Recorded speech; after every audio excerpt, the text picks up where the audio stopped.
Ok, pour moi c'est bon, je te demanderais juste de me faire un petit clap. Et c'est parti. Je trouve ça très drôle le clap. Et ta sœur. Et ta sœur. Et ta sœur. Je m'appelle Lisa, je suis nantaise, j'ai 33 ans, je suis graphiste freelance. J'ai plein d'autres projets à côté qui tournent tous autour de la food. Je suis née à côté de Piriac, mais je suis arrivée à Nantes très petite, donc je me considère vraiment comme nantaise. Mon travail de graphiste freelance, c'est mon boulot à part entière. Et à côté, en parallèle, je crée des illustrations dans des assiettes décoratives, je brode des serviettes, je crée des broches, des illustrations, toujours en lien avec la food.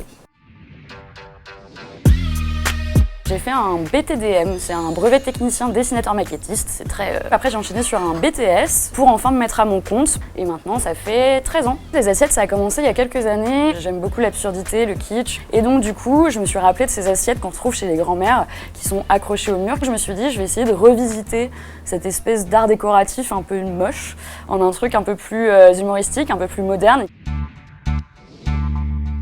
En fait les obstacles amène souvent quelque chose de très positif. Quand je suis sortie de l'école à 19 ans, je suis allée démarcher les agences. Ça a été plusieurs portes fermées. Du coup, je me suis mise à mon compte. Quand j'ai commencé, fallait bien que je gagne ma vie. J'ai travaillé en bar et en restauration. Je sais pas si c'est le hasard qui fait bien les choses, mais il se trouve que j'ai développé du coup mon réseau de clientèle dans le domaine de la restauration.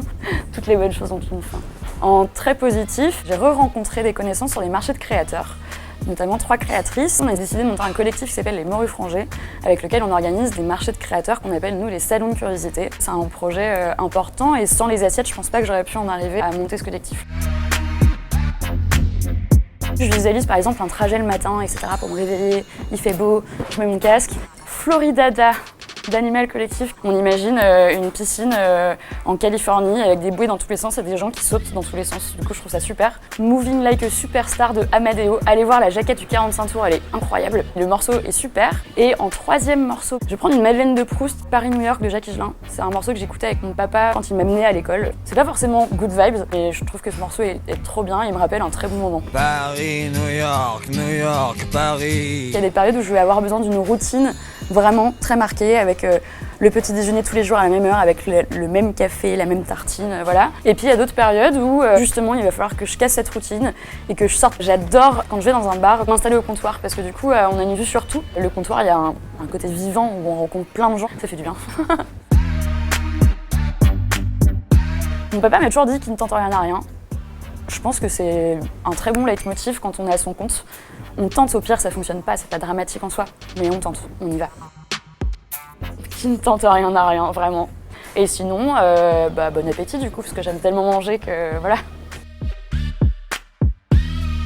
J'ai découvert des valeurs et une ligne éthique qui correspond à ce dont je suis convaincue. Et en plus de ça, le format de portrait sur une multitude de personnalités, je trouve ça hyper intéressant. Un mot pour la fin, qu'est-ce qu'on mange? Ah.